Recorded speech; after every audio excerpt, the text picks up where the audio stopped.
Le vent glacial qui balaie le plateau désertique n'a pas suffi à cacher ce que les stations sismiques régionales venaient d'enregistrer.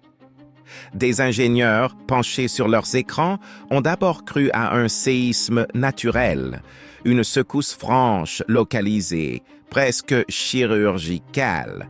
Mais très vite, l'hypothèse tellurique s'est effondrée. Ce n'était pas la Terre qui grondait de son propre chef, c'était l'aviation américaine qui venait de larguer l'arme conventionnelle la plus destructrice jamais utilisée dans l'histoire militaire moderne. Sous la montagne aride de Kolangachlo, dans les profondeurs du site nucléaire de Fordow, en Iran, quelque chose venait de céder. Et pour comprendre ce moment précis, il faut d'abord remonter le fil des événements qui y ont conduit presque un quart de siècle en arrière.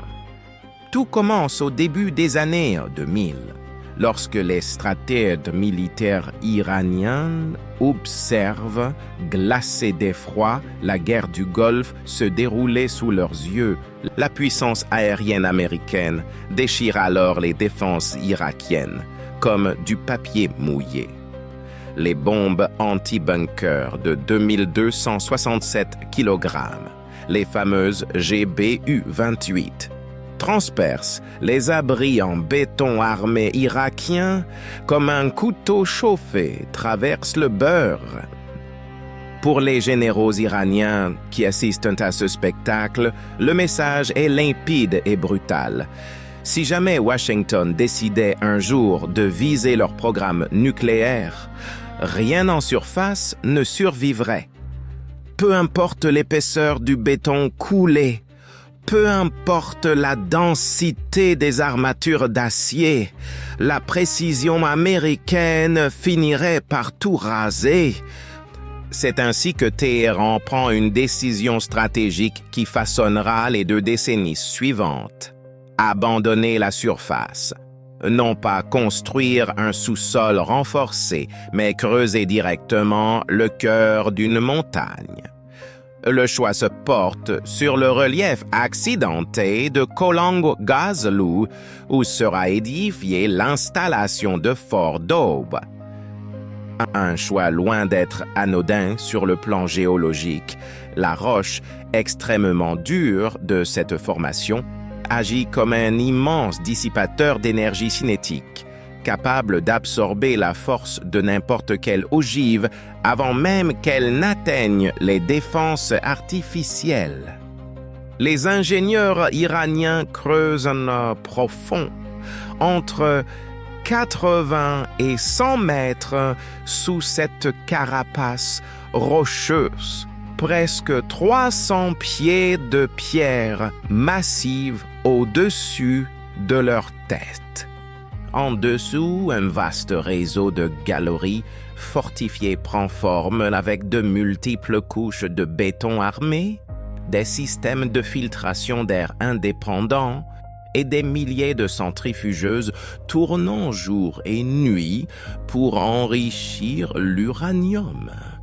Une fois l'ouvrage achevé, les autorités iraniennes affichent une confiance comme presque insolente.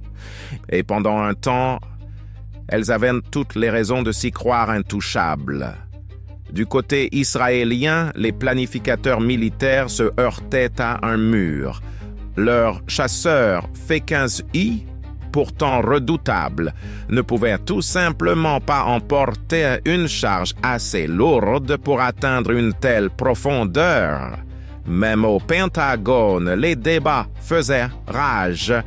Nombre de Hawk Grades estimaient qu'aucune arme conventionnelle ne pourrait neutraliser Fordow en une seule frappe, hormis peut-être une ogive nucléaire tactique. Fordow devenait ainsi, aux yeux du monde, un sanctuaire inviolable. L'Iran croyait sincèrement avoir mis échec et mat la plus grande puissance militaire du globe en utilisant la nature elle-même comme bouclier. Mais les Américains n'ont jamais été du genre à abandonner face à un problème d'ingénierie. Lorsque le Pentagone étudie les plans structurels de Fordo, un constat s'impose. Aucune arme existante n'est assez puissante pour ce travail. Un programme classifié est alors lancé avec des centaines de millions de dollars injectés dans des laboratoires soumis à une exigence unique. Concevoir un projectile capable de perforer l'écorce terrestre elle-même. Le résultat de ces années de recherche porte un nom, le GBU-57, l'arme surnommée Massive Ordnance Penetrator, littéralement le pénétrateur d'ordonnance massive. L'appeler simplement une bombe serait presque réducteur. Il s'agit plutôt d'un obus d'artillerie géant, largué depuis la stratosphère. Son poids atteint les 13 600 kg, soit environ 15 tonnes, pour une longueur dépassant les 6 mètres, à peu près la taille d'un petit autobus. Pour mesurer l'ampleur de cette prouesse, il faut la comparer à ce qui existe ailleurs. La Russie et la Chine possèdent également leur propre superbombe, comme l'engin thermobarique russe surnommé le père de toutes les bombes.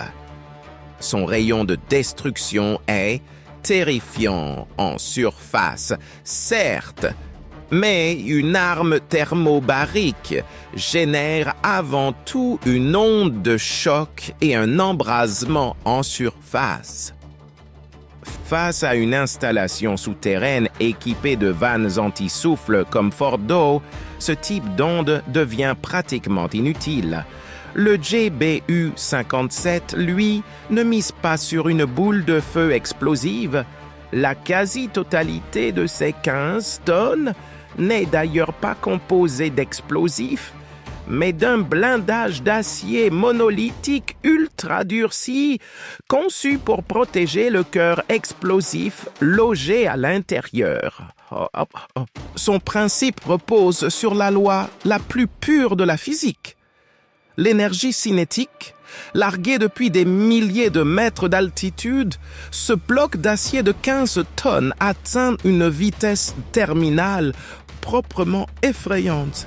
La combinaison de la masse et de la vitesse en fait une foreuse cinétique impossible à arrêter.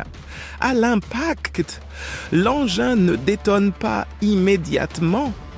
Il transperce la roche solide, pénétrant jusqu'à 60 mètres de terre et de pierre, ou 8 mètres de béton armé. Prenez un instant pour réaliser ce que cela représente. 8 mètres de béton armé, l'équivalent de l'épaisseur d'un immeuble de 3 étages, traversé comme s'il s'agissait de boue. Mais la véritable terreur que cette arme inspire, ce qui la place des années-lumière devant tout autre engin anti-bunker existant, se trouve dans son plus petit composant, la fusée intelligente. Imaginez la scène. Un objet de 15 tonnes s'enfonce dans la roche à une vitesse proche du mur du son. Les forces de décélération sont suffisamment violentes pour réduire n'importe quel circuit électronique ordinaire en poussière en une fraction de seconde. Or, le système de mise à feu du GBU-57 ne doit pas seulement survivre à cet impact cataclysmique, il doit aussi compter, en temps réel, la profondeur exacte atteinte. Il doit percevoir la milliseconde précise où le nez d'acier franchit la dernière couche de béton pour pénétrer dans le vide de la salle souterraine. C'est seulement à cet instant, calculé au millième de seconde près, que la charge se déclenche depuis l'intérieur. Une détonation trop précoce et l'arme n'égratigne que la roche, trop tardive, et elle s'enterre inutilement dans la terre meuble. Et il ne faut pas oublier qu'il ne s'agit en rien d'une arme aveugle. Grâce à un système de guidage satellite d'une sophistication redoutable, un pilote peut larguer ce bloc d'acier de 15 tonnes depuis la limite de la stratosphère avec une précision se mesurant en quelques mètres seulement, capable de viser directement une bouche d'aération ou le point structurel le plus vulnérable de l'édifice. Voici une vérité incontournable. On peut détenir l'arme la plus puissante de la galaxie. Si l'on ne peut pas l'acheminer jusqu'à sa cible, elle ne sert à rien. À 15 tonnes, aucun chasseur ne peut la soulever. Et les bombardiers lourds classiques, comme le B-52, sont trop lents, trop massifs, trop vulnérables. Les envoyer dans l'espace aérien iranien reviendrait à offrir une cible d'entraînement aux missiles solaires adverses. Il n'existe qu'une seule plateforme sur Terre capable de mener cette mission à bien. Le fantôme des cieux, le B2 Spirit. On se méprend souvent sur ce qu'est vraiment la technologie furtive. Elle ne rend pas un appareil invisible. Comme dans un conte fantastique, elle repose sur une géométrie aérodynamique et des matériaux absorbant les ondes radar, capables de réduire la signature radar d'un bombardier de 150 tonnes à celle d'un petit oiseau. Cette nuance fait toute la différence entre la vie et la mort. L'Iran dispose de systèmes de défense anti-aérienne redoutables, comme les batteries russes S-300 et S-400. Or, la chaîne de destruction de tout système solaire suit toujours la même séquence: détecter, suivre, verrouiller, tirer. Chacune de ces étapes exige un temps précieux. Comme le B2 apparaît sur les écrans radars comme une simple tache floue, semblable à un volatile, il fait s'effondrer tout le cycle de décision de l'équipage adverse. Le temps que les algorithmes ennemis comprennent que cet oiseau vole beaucoup trop vite, le temps qu'ils l'identifient enfin comme un bombardier furtif, il est déjà trop tard. L'appareil est directement au-dessus de sa cible, sa charge est larguée et il vire déjà dans l'obscurité de la nuit. Un détail, souvent négligé par les analyses grand public, mérite d'être souligné.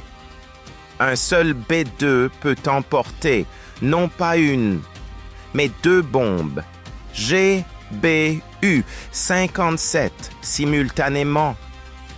Dans le milieu des pilotes de chasse, on appelle cette tactique la double frappe. Le bombardier largue une première arme qui creuse un puits massif au cœur de la montagne. Quelques secondes plus tard, il largue la seconde, guidée par satellite, exactement dans le même puits, déjà ouvert par la première, lui permettant de s'enfoncer encore plusieurs dizaines de mètres plus profond. Cette combinaison garantit un effondrement catastrophique et irréversible de la cible. Mais aussi, sophistiquée que soit la machine, ce sont des êtres humains qui la pilotent. Imaginez un instant être assis dans le cockpit de l'un de ces 2 appareils ce jour-là. Le B2 avait décollé de la base aérienne de Whiteman dans le Missouri, traversant l'océan pour rallier le Moyen-Orient.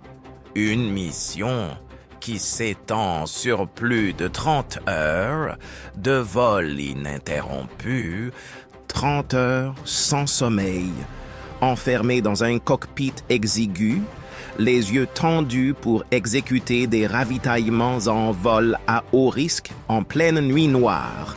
Le coût physiologique et psychologique d'une telle épreuve est proprement vertigineux.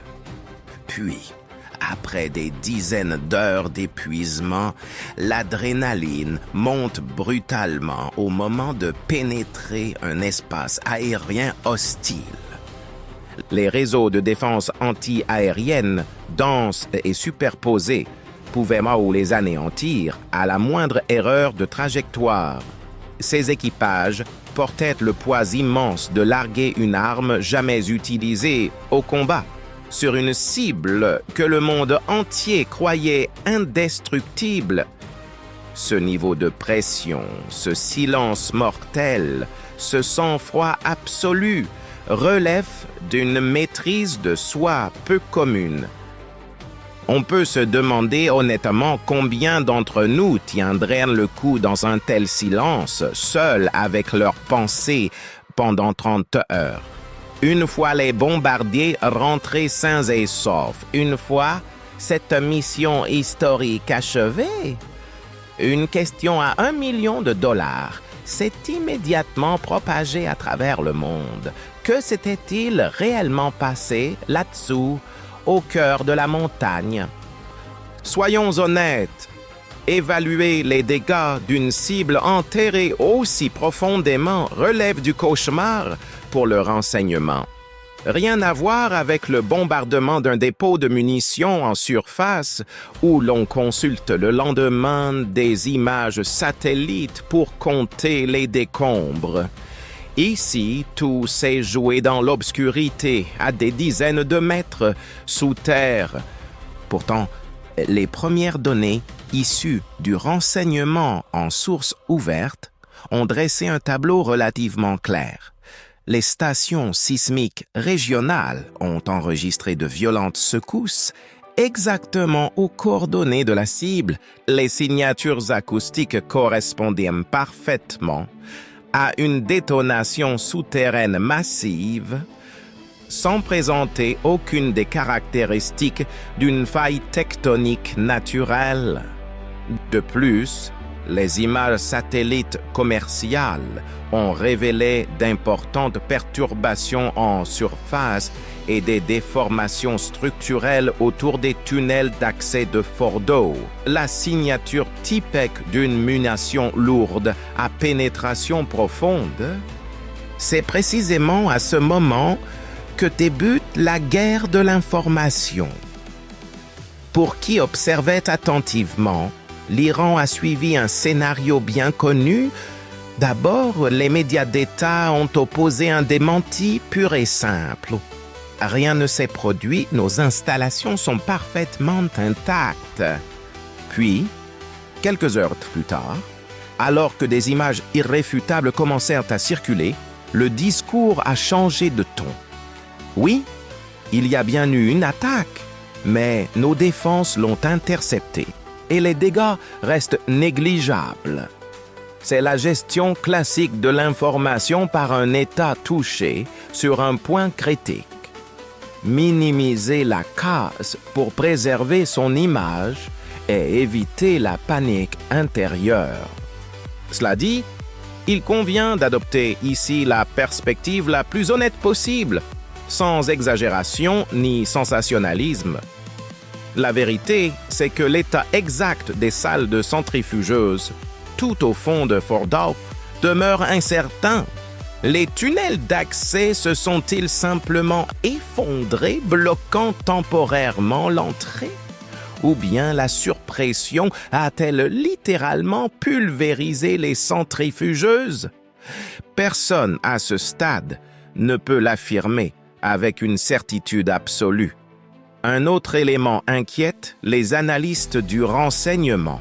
Compte tenu des semaines de tensions croissantes qui ont précédé cette frappe, toute organisation militaire compétente aurait envisagé d'évacuer le personnel clé et les équipements sensibles.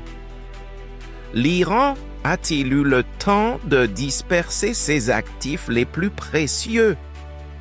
Affirmer dès aujourd'hui que le programme nucléaire iranien est définitivement anéanti serait prématuré.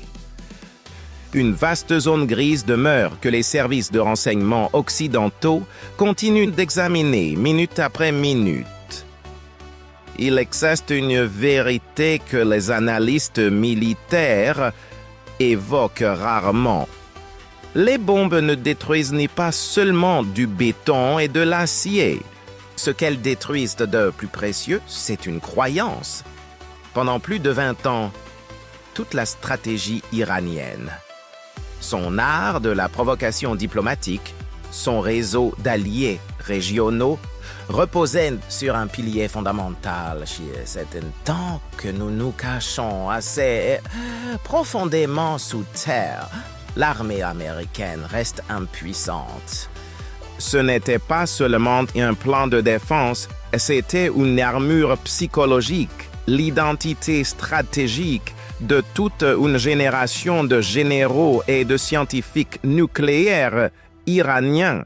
Ils croyaient sincèrement avoir déjoué les Américains. Mais au moment précis où le GBU-57 a traversé cette montagne dans un fracas assourdissant, ce pilier de croyance s'est effondré tout entier. Il ne s'agit plus d'un simple revers tactique, c'est une véritable fracture psychologique.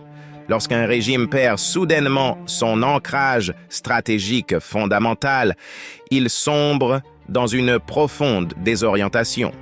L'ancien plan de jeu est réduit en cendres et le nouveau reste à écrire. Et un adversaire désorienté, en état de panique, devient particulièrement dangereux. Il ne va pas simplement se rendre en silence, il devient, au contraire, enclin à des décisions désespérées, impulsives, dictées par l'urgence plutôt que par la raison froide. Mais élargissons un instant le regard. Au-delà du Moyen-Orient, croyez-vous vraiment que cette explosion n'a fait trembler que Téhéran? Certainement pas. À l'heure où l'on en parle, on peut imaginer les états-majors de Pyongyang, de Pékin et de Moscou, pris d'une sueur froide. Prenez la Corée du Nord. Depuis des décennies, elle investit des ressources colossales dans des cités souterraines, des silos de missiles profondément enfouis, des bunkers de commandement creusés au cœur des montagnes. Elle partageait exactement la même doctrine défensive que l'Iran. De même, la Russie et la Chine ont misé la survie de leurs élites dirigeantes et de leurs arsenaux de seconde frappe sur des méga-bunkers souterrains ultra profonds.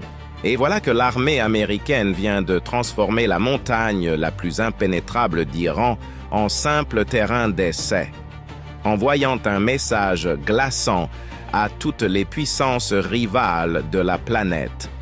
L'équation défensive selon laquelle la profondeur équivaut à la sécurité est désormais caduque. Cette frappe unique a redessiné à elle seule les débats de planification défensive à travers le monde entier. Ceux qui dormaient jusque-là tranquillement, enfouis sous des couches de roches, passent sans doute des nuits bien plus agitées désormais. Si l'on devait résumer tout cet événement en une seule phrase, ce serait celle-ci. L'ère où l'on pouvait se cacher en creusant assez profond touche officiellement à sa fin. Cette frappe américaine sur l'installation nucléaire de Fordo constitue la démonstration la plus lourde de conséquences de puissance aérienne conventionnelle observée depuis au moins 20 ans. Elle ne prouve pas seulement que le bombardier furtif B-2 peut se glisser sans effort à travers les défenses anti-aériennes les plus modernes. Elle établit une réalité froide et implacable. L'écart entre ce que des adversaires croyaient être un sanctuaire souterrain absolument sûr et ce que les équipages américains sont capables d'atteindre et de détruire vient d'être totalement effacé. Mais la guerre ne s'arrête jamais vraiment lorsque l'écho de l'explosion s'éteint. La balle est désormais dans le camp des dirigeants iraniens et leur prochaine décision déterminera le sort de tout le Moyen-Orient et peut-être bien au-delà. Cette frappe va-t-elle contraindre Téhéran à revenir tête baissée autour de la table des négociations et à renoncer définitivement à ses ambitions nucléaires, désormais que plus aucun refuge ne semble hors de portée? Ou bien, à l'inverse, cette perte de leur bouclier ultime deviendra-t-elle la goutte de trop, poussant les dirigeants iraniens à accélérer frénétiquement leur programme nucléaire, coûte que coûte, avant qu'un second coup fatal ne puisse être porté? C'est la question littéralement vitale que tous les services de renseignement de la planète se posent en ce moment même, et chacun, selon son propre regard sur le monde, sur la peur, sur la fierté des nations, y répondra sans doute différemment.